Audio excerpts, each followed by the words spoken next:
To the Rootsyardd we go? Yeah, man, let's roll. Alright. How you do it? So, let me start with this.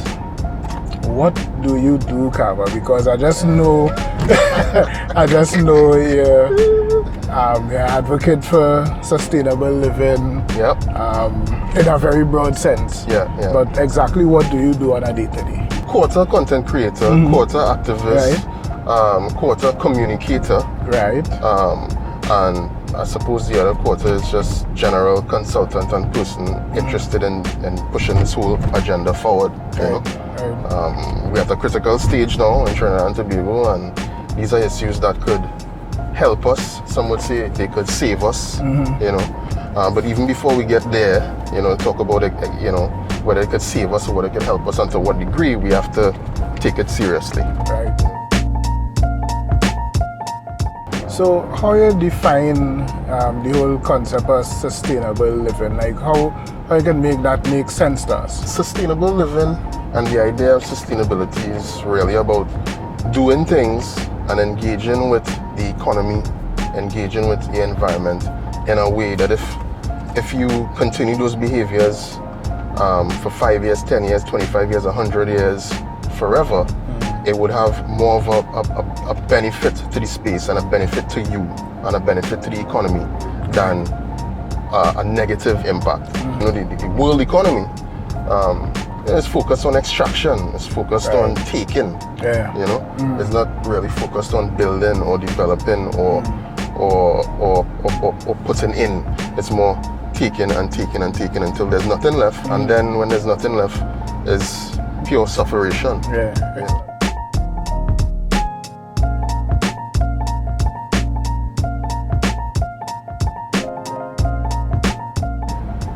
I mean, to me, it sounds like, and every time I hear somebody talking about sustainable and, you know, those same things, we had to stop just taking, we had to do it at least ethically, you know, them kind of things. It always impacts on me at the time that makes sense and we should do it.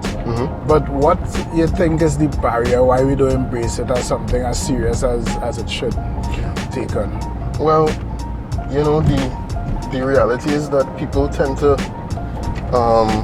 make decisions or sometimes forced to make decisions when the, I don't know if I could say shit, but when the shit hits the fan. Yeah, you can say shit. Yeah, okay, you can say shit. We just said it 3 times. No, I mean, you know, sometimes you need to be pressed into service.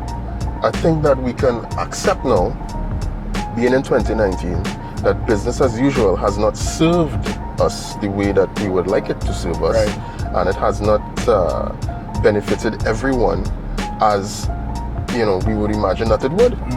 They can't say, well, this is what we want or this is what we don't want, and that's kind of where we are now. Right? We're in a space where people don't understand the issues to the degree that they should. The society is really looking at itself as a series of individuals, as opposed to a collective of a group of people that want something for themselves. You know?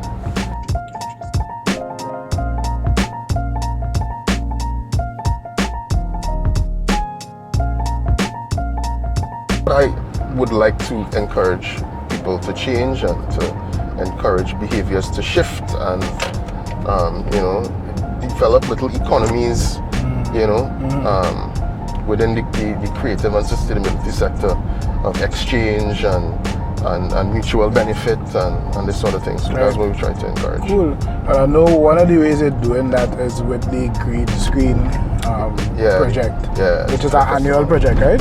Yeah, it's an annual film festival focused on environmental and sustainability themed films, but we also have films that have a focus on social justice. Social justice is very important to us as well, and it obviously connected to the idea and concept of sustainability.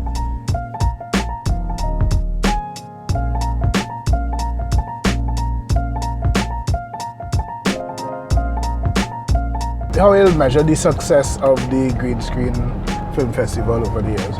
For me, the size of the audience, you know, the audiences have grown steadily and almost exponentially, so we're always happy that the audience is growing.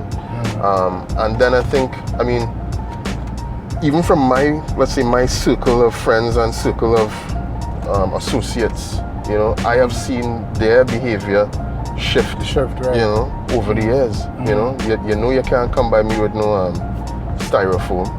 Right. You know what I mean? Right. You know you can't do that, so you don't do it. You know, I consider it a good thing that people are now discussing, okay, well, not so much whether climate change is real, but to what degree? You know, to what degree are we being impacted here? What's actually happening? Right. You know?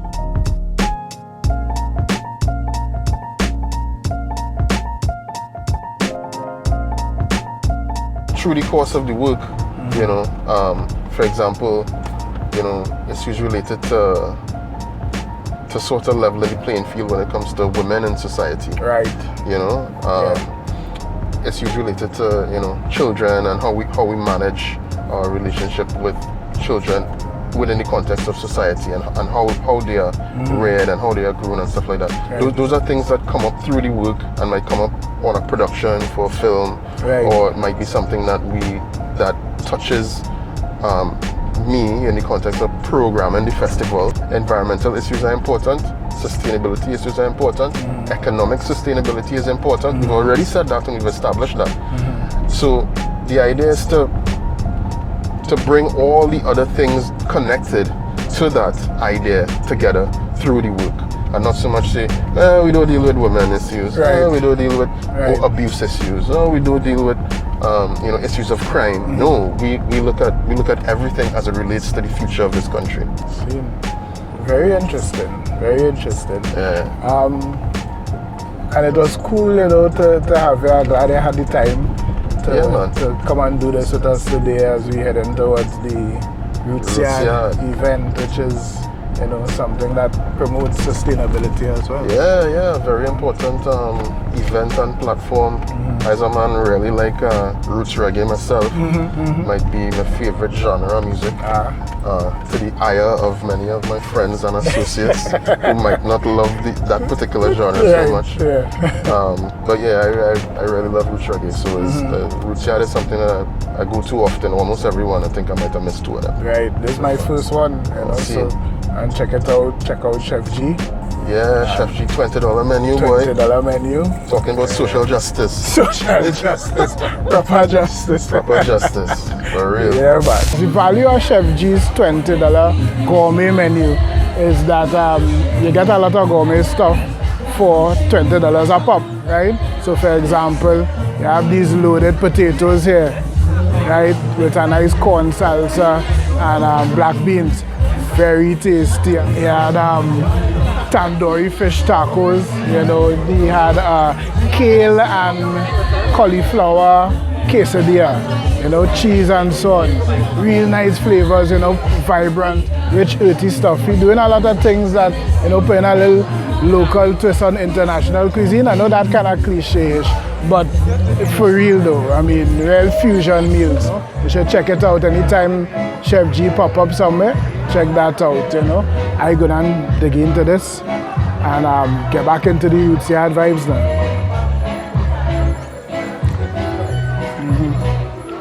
Winning stuff. Yo, I just jumped back in there. I want to leave plenty for the writing, but I had to tell all you.